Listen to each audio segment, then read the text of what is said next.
মই এইবাৰ APSC CC 2022 APS rank 15 পাবলৈ সক্ষম হৈছোঁ। মোৰ ঘৰ নগাঁও ডিষ্ট্ৰিক্ট কলিয়াবৰ মিছাত আৰু বহুত ভাল লাগিছে ৰিজাল্টটো পাই পেলাই। তোমাৰ স্কুলিং ক'ত আছিল? মোৰ স্কুলিং কেন্দ্ৰীয় বিদ্যালয় মিছা কেণ্ট। তাৰপিছত মই চলব্ৰুকত মোৰ হাই ছেকেণ্ডেৰী কৰিলোঁ। তাৰপিছত নগাঁও কলেজৰ পৰা মই ইংলিছ লিটাৰেচাৰত মই BA কৰিলোঁ।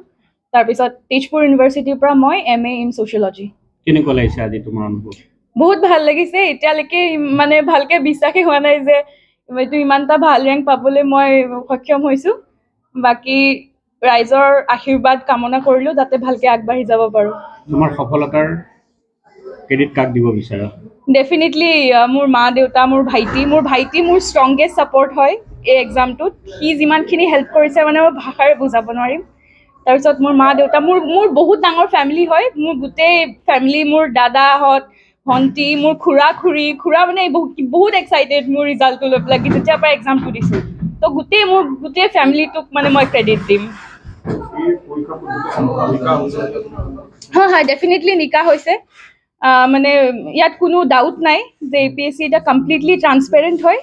এতিয়া মই নাভাবোঁ যে মানে ভালকৈ আপুনি যদি প্ৰিপেৰেশ্যন কৰে, ভালকৈ আমাৰ ইউথখিনিয়ে যদি ভালকৈ প্ৰিপেৰেশ্যন কৰে, এটা ডেডিকেটেড মাইণ্ডছেট লৈ পেলাই বা পাৰ্জিভাৰেঞ্চ ৰাখি একদম হাৰ্ডৱৰ্ক কৰি থাকিব যদি পাৰে, কাৰণ প্ৰচেছটো বহুত লম্বা। আপোনাৰ প্ৰিলিমছ মেইনছ ইণ্টাৰভিউ এবছৰ লাগি যায়। তো সেইখিনি মানে হাৰ্ডৱৰ্ক আৰু ধৈৰ্যটো ৰাখি যদি পঢ়ে ডেফিনেটলি মানে সক্ষম হ'ব পাছ কৰিবলৈ। পাছত এটাই এতিয়া মনত আছে যে নিজৰ অনেষ্টি আৰু ইণ্টেগ্ৰিটিটো ইনটেক্ট ৰাখি পেলাই মই আগবাঢ়ি যাওঁ যাতে। আৰু মা দেউতাই যেনেকৈ সৰুৰ পৰা শিকাইছে সেইখিনি আদৰ্শ লৈ পেলাই মই ভালকৈ যাতে আগবাঢ়ি যাব পাৰোঁ।